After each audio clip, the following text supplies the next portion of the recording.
I'm not good at making people be quiet. Just raise my hand. Hi there. Happy Father's Day. Thank you. Thank you for coming. This is our third, actually it's not our fourth program this year, if you count that wonderful program that Bill did at the library last week on our slides. Coming up, don't miss our 4th of July, our annual 4th of July program at the gazebo. And then a couple others we have coming up in September. We're hoping to do a walk up around Lover's Mills and learn a little bit about the history of Lover's Mills as well as the flora and fauna that grow up there. And that we're hoping to get that together for Home and Harvest. Then we have a great one coming in October on the Cuban Missile Crisis. That's, yeah, it should be really good. He's somebody who's written books. He's a journalist and historian. He's written a couple of like disaster tragedy type of books, but this is on the Cuban Missile Crisis, so don't miss that. It should be really good. For today, we have Molly Grant from the Cordwainer Shop in Canterbury, and she's going to talk about her family business of making shoes that she has kept going. The business started 100 years ago or something. So she's going to talk all about that. It actually had its big part of its roots in Antrim, so you're going to hear a little bit about, you know, when they were in Antrim. So, Molly. Thank you, thank you. First of all, I want to thank you all for being here. It's very, very nice turnout. And also to thank Priscilla and the other ladies from the Historical Society for making sure that we got here okay. Kind of nervous, so you know. This is a very interesting business that I am the sole owner of now, and it started about 100 years ago by Edward Matthews. So I can tell you a few different ways, but maybe I'll start out by telling you how I got involved with it. When I was 10 years old, my family went up to the Sunapee Craft Fair at Sunapee. I'm sure a lot of you have been up there. Who's been up to the Sunapee Craft Fair? Okay, so you know what I'm talking about. Thank you. And so I saw these shoes. I saw the Cordwainer shoes, and I thought, at 10, I was like, oh my God, these shoes are the most beautiful shoes I've ever seen. I just was so struck by them. And then just fast forward, I was about 28. By then, I'd already gotten into working with leather. I was making handbags and leather clothing, and I was also I'd become a juried member of the league. And so I was setting up it was like 1990 or 91. I was setting up my booth with all my little handbags, and I looked across the room, and there was this gentleman laying out the shoes. Well, I tell you, my heart started beating, kind of like the way it is right now. And I just made a beeline to meet the maker of these beautiful shoes. And sure enough, they were just as beautiful as I had remembered. And we just immediately struck up a friendship. We had a lot in common, and we had that whole week where we were selling, he was selling shoes, I was selling my bags, and we kind of became friendly. And after the show, a couple of months went by, and he called me, I don't know, the end of September, and said that he was double booked for a craft show in San Diego. He could not go out to San Diego. He was booked with another craft show. Would I like to go out to San Diego, take his shoes, and set up at this show and sell shoes? And of course I jumped at it. I'd never even, well, I'd been out of New Hampshire, but I'd never been to California before. So I, went off to California all ready to sell a bunch of shoes, and I had a great time, but I actually sold about 4 pairs of shoes. So it wasn't that successful a trip, although it did invite Paul to ask me if I wanted to help him out at craft shows. So I left my life in Portsmouth because I had a little store in Portsmouth where I did leather work. And I basically moved over to Deerfield, and I started traveling all over the country with him to find craft shows. And slowly he worked me into learning how to make shoes. And I kind of had a little bit of an aptitude for it because I already had a lot of skill with my leather. So it wasn't like I was a total novice. So that basically is how I got into the shoe business.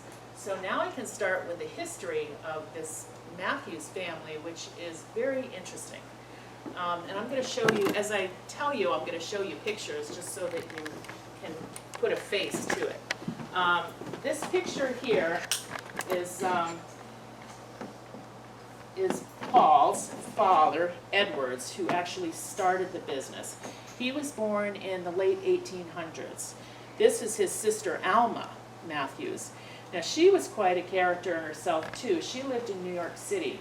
And it was during the time when Ellis Island was in full operation, and off of every ship that came into Ellis Island, there were hundreds of young girls that came alone from all over the world, different countries, as immigrants.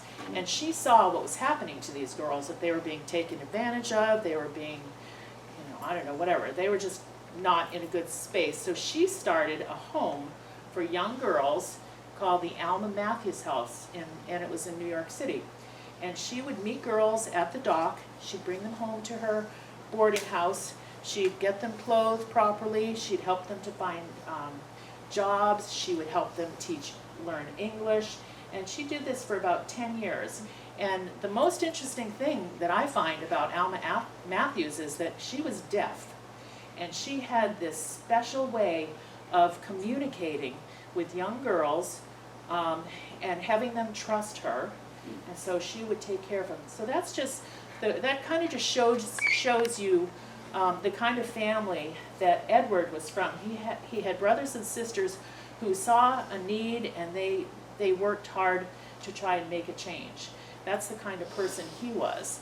So he, like I said, he was born in the 1800s, and after he graduated from college, he had a job working with the Tabernacle Bible Company. So he was out west with his little horse and buggy, all, as Paul would say, he was dressed to the nines with his toothpick shoes and his little hat and everything that they wore back then, and his feet were killing it. So he pulled up to some farmhouse that had a well, and he got off of his buggy and he sat on the edge of the well and he stuck his feet into the well, shoes and all. And that's when the light bulb went off in his head. I am going to figure out how to make comfortable shoes for people. So he ended up, I'm sure that there are lots of other things that happened, but I know that he ended up meeting with the president of Antioch College in Yellow Springs, Ohio, and he set up a year-long program where he was going to study foot health. And he set it upon himself to figure out what was the best fitting shoe for the human foot. Now remember, this was during the flapper era, when women were wearing, pointy shoes, little spikes, and everyone thought, oh, that's so great. But that was not so great. So that's when he started thinking in his head that he was going to come up with a new idea. So what his determination with this study was that the rounded toe, and the low heel was the healthiest foot for the human shoe for the human foot. So that was his determination. From there, he took his wife. He had 3 children. Robert,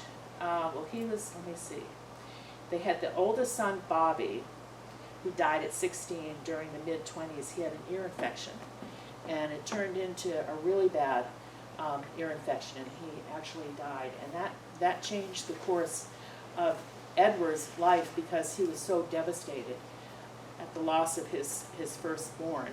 And I'm not sure how the extent of that really went into him, but Paul used to tell me that it really devastated him losing this child. So when they left Yellow Springs, Ohio, they went back to Boston, where they originated from, and he started working on his shoe idea. And before I move on to that, Boston, I'll show you.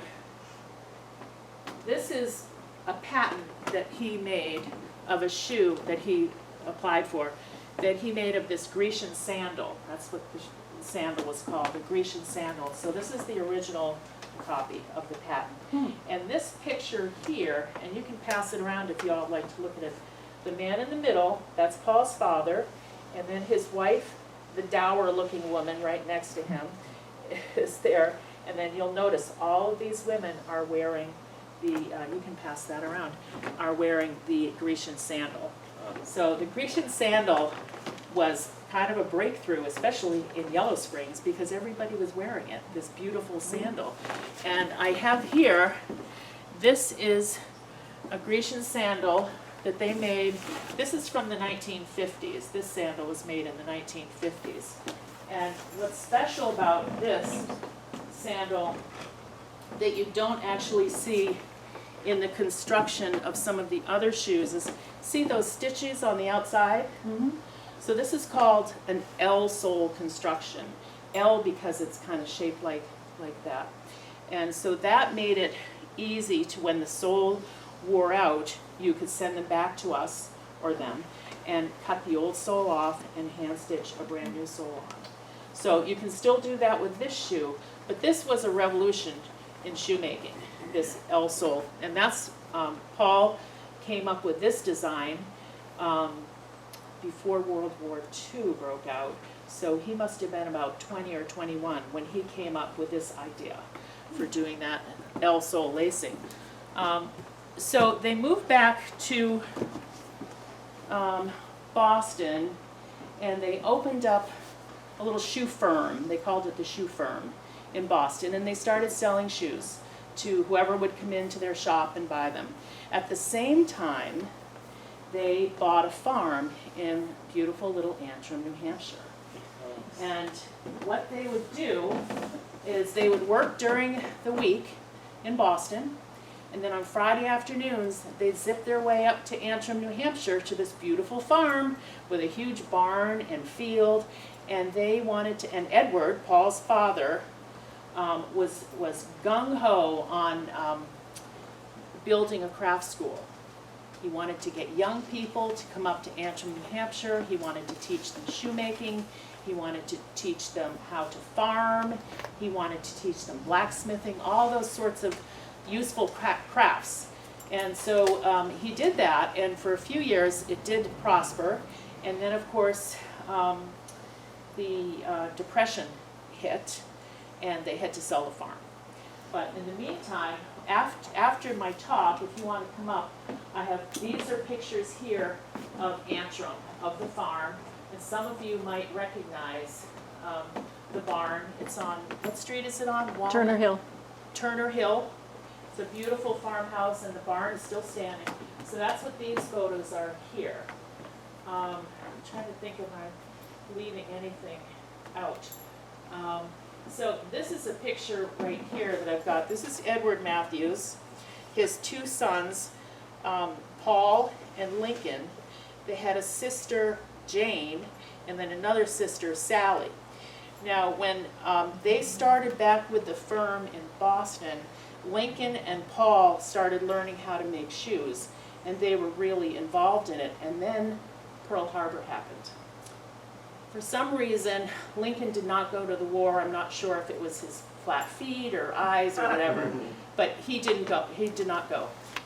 Paul immediately signed up, and he went out to California to flight school, and he became a bomber pilot. And he was in, from what was the war, 42 to 47, somewhere around there? 41, 45. Yeah, so he spent 4 years being a pilot. He flew 68 missions over Africa and over Italy, and they were bombing train stations.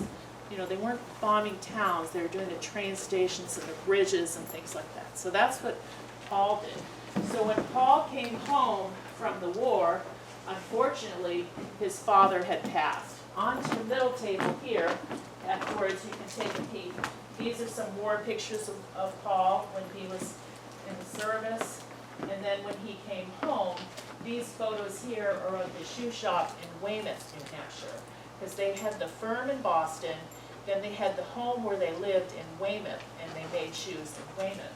I'm not sure when the Boston firm went kaput, but they were always making shoes in Weymouth. So I've got those pictures here, and then I just brought for interest's sake, because I know men like looking at medals and stuff. So all the medals, that Paul was awarded. And I know that they tried to give him a Purple Heart 2 times, and he declined it. So he didn't want to get the Purple Heart. He said he was just doing what he was supposed to be doing there. And that's also a picture of Paul with one of his crews. So when Paul came home from the war, he and Lincoln decided to go into business solely together. The father had passed away. The mother said, I'll do whatever I can to help you. And so they worked together for almost 10 years. And then Lincoln and Paul got into some kind of kerfuffle. You know, they weren't getting along very well. So they decided to separate. So Lincoln decided that he was going to go and do banking. So he left, he went into Boston, he spent the rest of his career being a banker. And then Paul decided that, you know, his driving love was the shoemaking.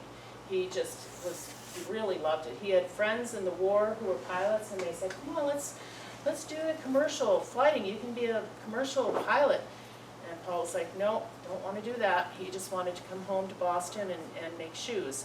So it got to be probably in the late 1950s that Paul got married. He married Geraldine Rossi, and he met her at High Mowing School in Wilton, New Hampshire, which is a Waldorf school. I'm sure some of you have heard of it.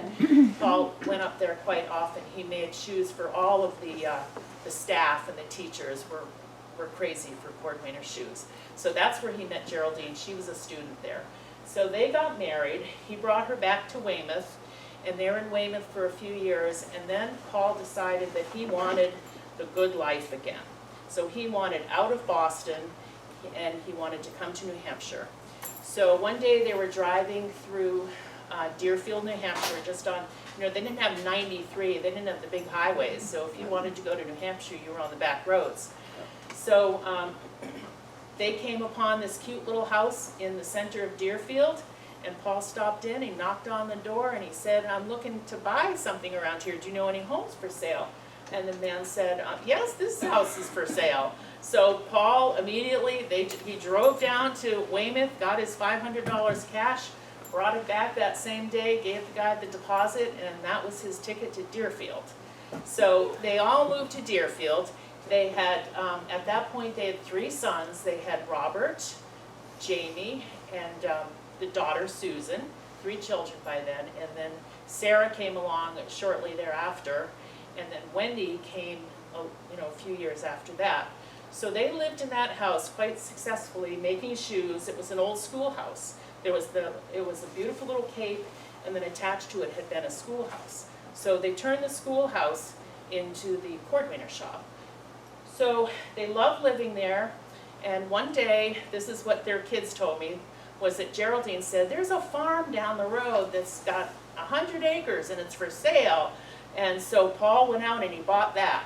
So they all moved to the farmhouse, and that's the last picture on my table. That is the house where Paul lived from like 1960 until he passed away in 2009, and that's where I lived too for the last 20 years of Paul's life. But so they moved to that house, and so that was 1960, right around there. And so orders were starting to thin out, because when you're not in Boston, there aren't so many people walking by that see your shoes. So Paul had heard about these national shows that they were doing. It's called the National Health Federation shows. And these are health and beauty shows where people would be selling all sorts of things, Vitamixes, hair tonics, you name it. If it was in the beauty realm, that's what they were doing. And Paul jumped right on the bandwagon there because his shoes were health shoes. And so he started traveling around the country. And of course that led to all kind of disharmony at home, because his wife didn't like him at beauty shows with beautiful young girls who were always helping him at the shows. So a divorce came about 1983. But they have 5 good kids, and they had a strong business, and it was kind of an amicable divorce, because Paul stayed living in the family home, And Geraldine, by then, they bought 2 other properties in Deerfield, right in the same area. They had bought a total of 3 farms, and there were 300 acres. So Geraldine ended up moving to one of the other farms that had a cottage on it. He stayed in the big house where the business was, and kept, you know, making shoes. And so that was in '83. And then right around then too was the American Craft Council. That's another group of shows that were national, fine craft shows. So Paul started doing those craft shows, and those were in Rhinebeck, New York, and Atlanta, St. Paul, San Francisco, Pasadena, you know, all over. Any nice big city had a nice big craft show. So that's what Paul did from the 80s until the 90s, and then we met, back to the beginning of my story, at Sunapee, when he said, would you like to help me out at these shows? And I said, you betcha. So I started traveling with him and doing these shows. Of course, I put my handbags to the side because the shoes were all consuming. And we would be making shoes during the week. We'd fly to the coast on a Thursday night, do the show Friday, Saturday, Sunday, fly the red eye home, and be back at work on Monday. And I kid you not, that was our schedule. My sister right here will tell you that was my schedule. But we liked it. It was good. So that brings us up to about 1998. Paul and I decided to open a fine craft gallery in Bedford, New Hampshire. It's called the Cordwainer Gallery of Fine Crafts. And because we were doing all of these beautiful craft shows, and we saw so many wonderful artists with the most beautiful work, pottery, glass, leather, you name it, we decided we're going to do this gallery. So we bought a little, well, 1,500 square foot studio space in Bedford, and where we grew up. So that's why we chose Bedford, because I was familiar with that area. So we had a gallery for 10 years, and then in 2008, Paul was diagnosed with cancer, and within a month's time, my employees and I just closed the gallery and got rid of it. You know, we just closed the gallery because I couldn't keep it going when Paul was ill. And then he passed away in February of '09, and that was a very difficult time for me, because he, not only was he my, you know, boss, he was my husband, and I did say that we'd gotten married. Oh, I did. We got married in 1993. So we've been married we've been together about 20 years. And so after he passed away, I continued doing the craft shows. It just got harder and harder on my own. I did it for a while with one of Paul's daughter. We didn't get along very well, and I just decided we can't continue. So she left the business, and I struggled with what to do with the business. And then a friend of mine, this woman who had come out as an apprentice from Minnesota, this gal had called me from Minnesota, and she said, I'd like to come out and be your apprentice for 3 months and learn shoemaking. And I jumped at the chance. I thought, oh, how interesting. Somebody wants to learn from me. It was wonderful. So Candace, her name is, she came out. She spent 3 months with me, and I taught her whatever I could. And afterwards, she told me that there was this school out in Minnesota called North House Folk School on Lake Superior that would love to have me come teach shoemaking. And so again, I've been jumping a lot. I jumped at the chance. And so now this is my 10th year that I've been teaching out there at North House, as well as teaching at John C. Campbell in North Carolina, Sanborn Mills in New Hampshire, and lots of other regional craft schools, fine craft schools. And so at this point, this little chat here came along at the perfect time, because next week, Wednesday, I'm driving out to Minnesota to teach my last class in Minnesota. I'm retiring from teaching at classes, and then in November I'll be teaching my last class at Sanborn Mills, and little Miss Sue Conklin here will be one of my students. She was a student of mine a couple of years ago at Snow Farm, And then I'm going to continue teaching private workshops at my studio, which I've been doing since 1993. And I think I've covered a lot of stuff. Is there any questions on anything? Yes? So That's my husband, by the way. Edward, Paul's father, when they were starting their business, it's interesting what he did to try to get that business going. He was quite a salesman. Oh, so he was in Boston and the sales were kind of slow. He decided he was going to go out to Hollywood. Thank you. He was going to go out to Hollywood.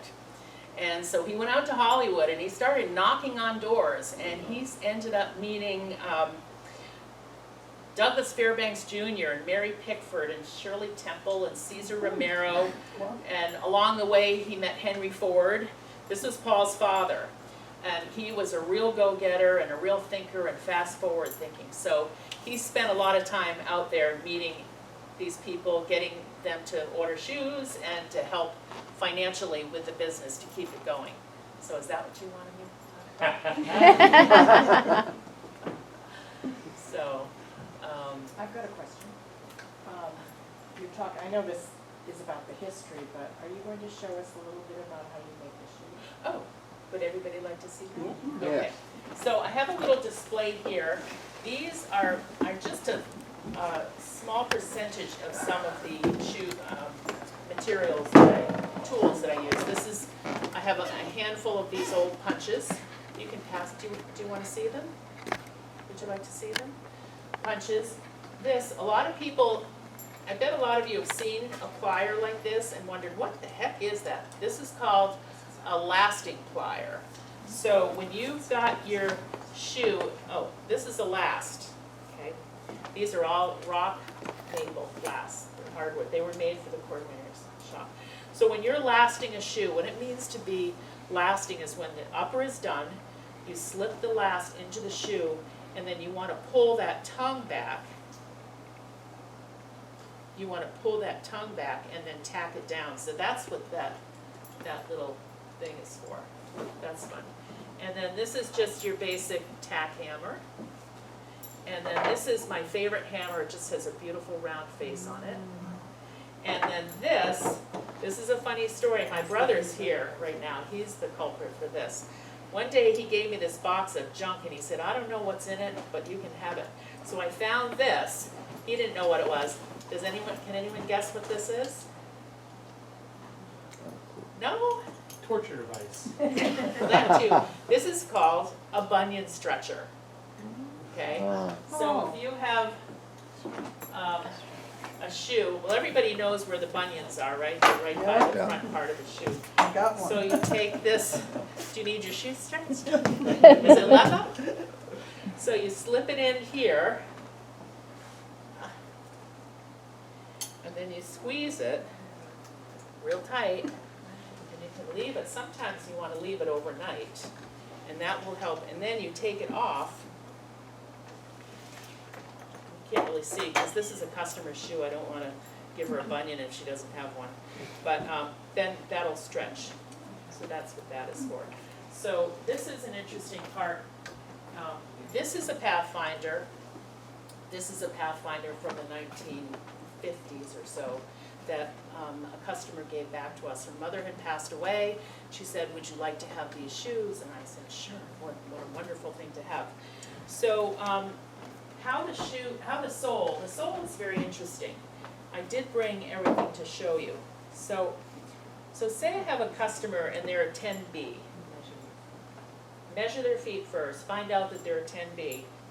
And then I go to my little box here. This is the size 10B. And I put it on the leather sole that I have. This is a 10 iron sole. Okay. Iron is a thickness. And then I trace around that. And then I cut that on my bandsaw so I get this shape. And then I have these two machines that I couldn't bring with me because they're too heavy, but they're beautiful, beautiful antique machines. They're called channeling machines. One of them channels the top of the sole, so you can see this. Channels the top, okay?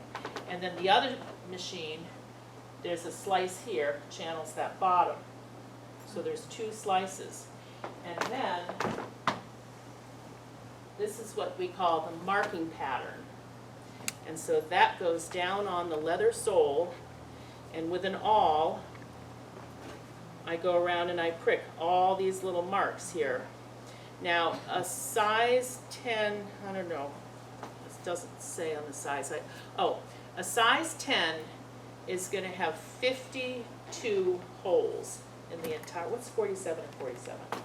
94. 94. So a 10B is gonna have 94 holes. So 47 holes are gonna be from the toe to the heel. So you've got 47 here and then 47 there. So you add those together, and that's what? 94. 94. And so a 10B, I don't have a 10B upper here, but a 10B upper will have 94 holes also. So then they're sewn together. So I did bring this shoe that I'm making. Now, every single Cordwainer shoe is made this way. This is not just for show.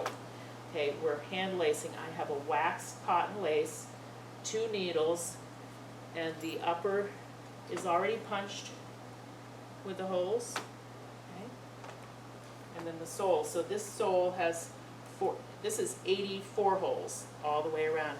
So that's how we make the Cordwainer shoe. We just hand lace it all the way around. Yeah. And you had a question. I have 3 actually, if Oh, that's sure. okay. So where did the name Cordwainer come from? Well, Cordwainer actually comes from Cordovan leather, Cordoba, Spain. So it's an English Old World term. And a Cordwainer makes shoes where a cobbler fixes shoes.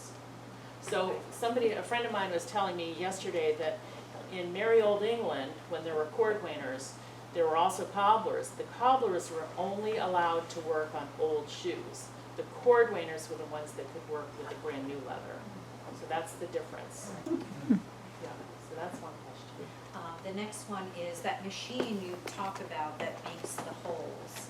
Like for someone that you've trained, where would she get that machine to, do they still make these machines? No, Oh, no, these are nice. And y'all kind of live not too far. If you ever, I have business cards on the table. If you want to come and see my shop and see the machinery, give me a call. I'm happy to give you a little free tour and to show you the machines because they're quite spectacular. They're really beautiful antique machines. They're over, I would say they're at least 125 years old a piece. So I have one that does the top, one that does the bottom, then I have another machine that does the hole punching. Okay. So you need 3 machines. so it's someone that you've had be your apprentice, like where Yeah. would they get a machine to do that? Or is there some other way? Well, to do Candace, who ended up being my, loved it, but of course she couldn't, you can't find them, really. I think my husband's son, Robert, who left the business to work out on his own, he found one somewhere up in Canada. So, I mean, they can be found, but they're not few and far They're not between? easily, Yeah. you can't find it in eBay. I mean, I'd be surprised if you could find it. But I do sell, early on, when the Cordwainers were making the Grecian sandal, and they came up with this style, the Pathfinder, they originally started making it as a shoe kit for parents to buy the kit to take it home and make it for their children. So, and, yeah. So are all those holes and all the channels all done in the shoe kit? Yeah, the shoe kit, everything's all cut out and punched, and all they do is lace it together. I'm not sure how many years they did that for, but I have seen the advertisement for the shoe kit for the kids, so. So my last question was when you went to these shows, you said you and Paul Uh-huh. would work all week and bring these shoes to the shows. Was it the sale of those shoes or the orders that you got? I mean, he became very successful in order to buy, 3 farms, so it had to Well, when I started working with the Cordwainers, he had about 200 pairs of stock already made up. Okay. So that's a lot of what you see there. That's what I call our stock. And we would, when we did a craft show, we'd have a real nice display with all the shoe boxes and the shoes, and people would come in and they say, oh, I like that black shoe, can you make it for me in hot pink? We trace their feet, take the order, they give us the money. You know, that's how that worked. Okay. Or, if we were lucky enough, somebody would come in and say, I'd like to buy that black shoe. Right. So, Okay. but it was mostly custom, but we were always making samples, brand new samples to bring to shows, and that would always promote more purchasing from people when they see these beautiful new The samples. feet are funny. I mean, everybody's feet, you know, you might have a bunion on one side, you might have a crooked toe on one side, the other side, and, you know, it's, Well, Paul people's feet are really Paul was unique. very, very skilled at fitting. He was very skilled. I'm really good at making the shoes. I wasn't so, you know, it's hard. It's very hard Yeah. to fit feet. Yeah, that's for sure. Thank you. Any other questions? I was wondering who supplies your leather? We have one company in Boston, they're called Shrut and Ash, and Paul had been purchasing since the 1920s leather from them, and it's baby goat, kid leather, and it actually comes from India. We've been down there to their place in Boston, and I've seen the pictures of the tanneries and whatnot. Also, what's the most common size for women that you sell? Well, if you're an 8.5 in a store shoe, you'd be a 6 in a Cordwainer Shop. It's a universal size, so it's just like one size that goes on. So for women, it's a size and a half. For men, it's the same size. What's the men's most common shoe? I like 9.5 or 10. Although I do have a student this coming week. He's a 13B. Oh, jeez. Big boy. That's big. Big boy. That's big. And the funny thing is, he's an apprentice cobbler in Minneapolis, and he's all excited to take the class because he wants to learn. And I said, boy, your workmates are going to be pretty impressed when you come back with these shoes, because they're going to be something. Yeah. How long does it take you to make an average pair of shoes? Well, if I'm easily distracted, okay? So I can put, myself, I can put an upper together in a day, all punched and everything. Not laced to the sole, but a day, I mean like 5, 6 hours. But that's nose to the grindstone. You know, that's so this style here, the Pathfinder, is what I've been teaching at schools, and also, I didn't even bring a boot. I have this Squire boot. No, that's, oh yeah, Sue here. Sue took my class at Sanford Hills. This is the Squire boot. This is the other style that I taught. Not everybody gets the red stripe now. That's special. So feel free to, these are very fun, interesting pictures. Feel free to look at them, and you can flip through. Yes, Russell? Can you talk about the different styles of shoe fabric here? Okay. You're not all supposed to. Okay, so this style is called a Mercury sandal. Real pretty. It was real popular when we were taking orders. It's very, very sweet. Okay, that's very pretty. This is a variation on the Mercury. This is one of my personal favorites. It's called a Highlander. We've made a lot of these. Women love them, and actually we've made some for men too. That's a nice shoe. This is a funny story here. For years, we used to make shoes for Sally Jesse Raphael, who's got the most horrible feet in the world. Shouldn't tell that, but she's got terrible feet, and so if you ever saw her on her TV show, good chance she was wearing our shoes, because she couldn't wear little high heels. But so a few years ago, she called me up. She's 90 now, so this was like 5 or 6 years ago. She wanted to order some boots.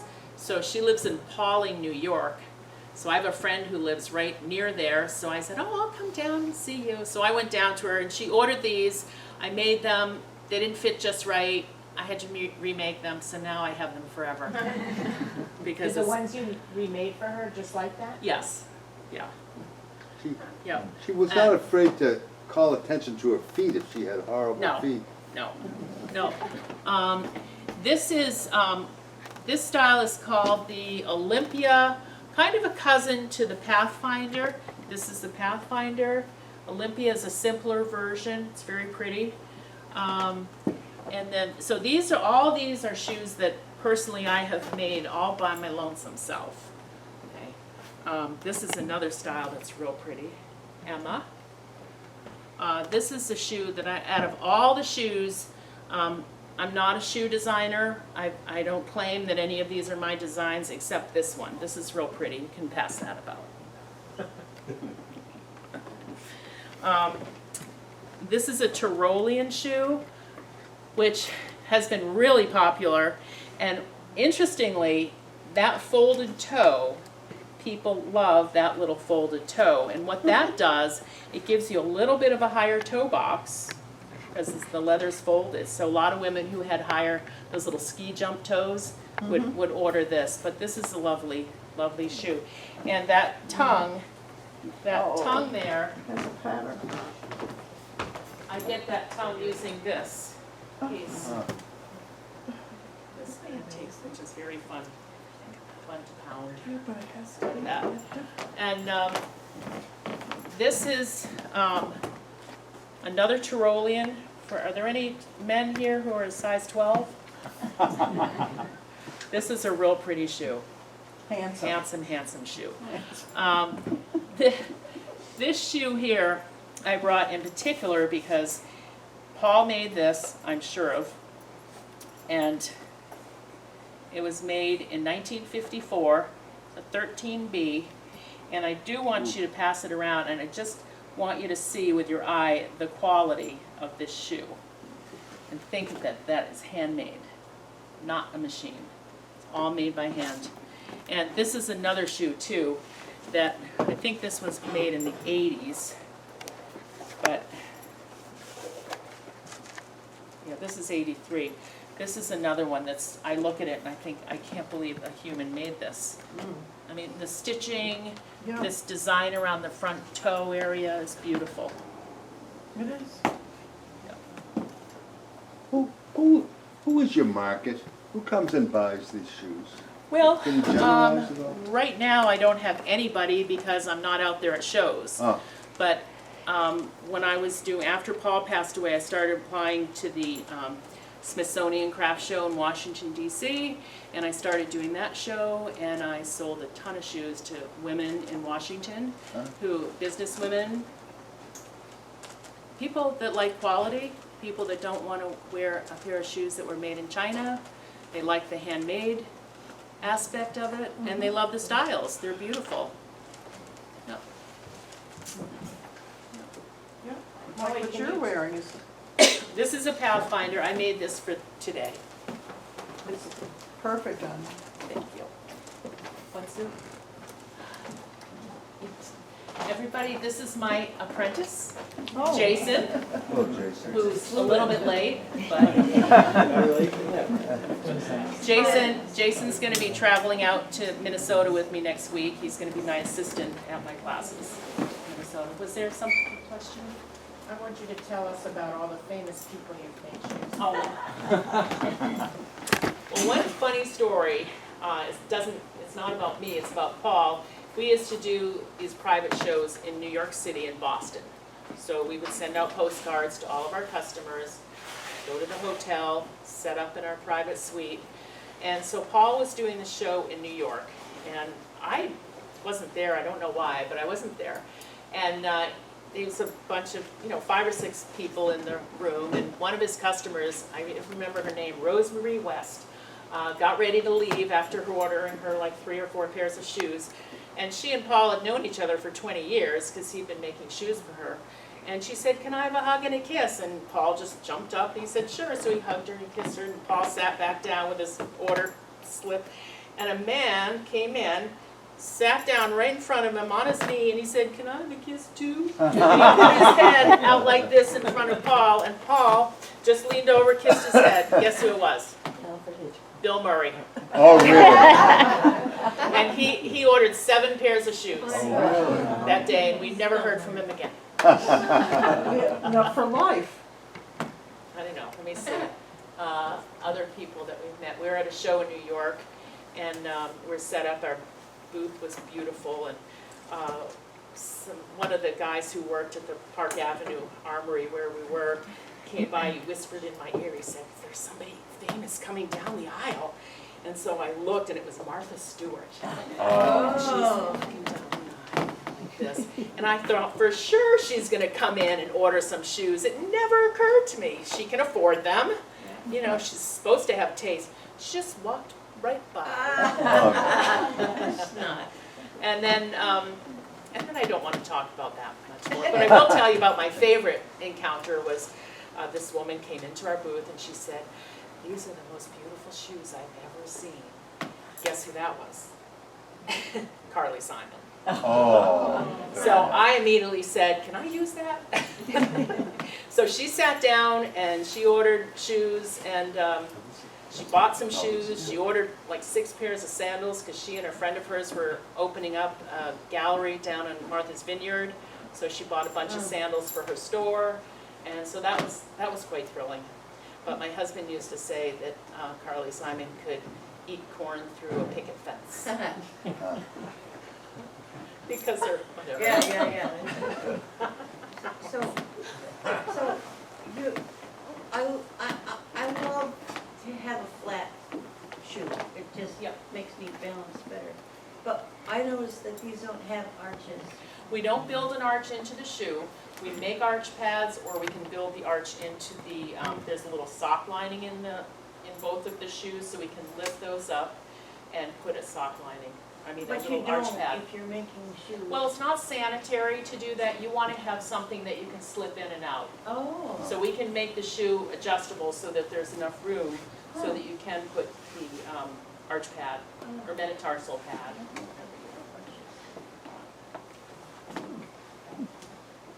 Great. Young, you have a question in the back, young fella? Yeah, take applications, you know, another year of this, being an apprentice. Anything else? Any other questions? I really do want you all to take a look at the pictures because you have to see them close up. And this is Antrim's home. This is Antrim, Okay. this is Antrim, I believe, and this one is Antrim. Interesting connection. Yeah. Thank you. Thank you. Yes? Yes, Priscilla? When you were in Antrim, where did most of their students come from? Boston. From Boston. Do you know if anybody from Antrim? No, I'm sorry, I don't. Yeah. I would say probably not. Yeah. They're looking for city people that want to come to the country. Right. That was their whole, Mhm. Yeah. that was their thing.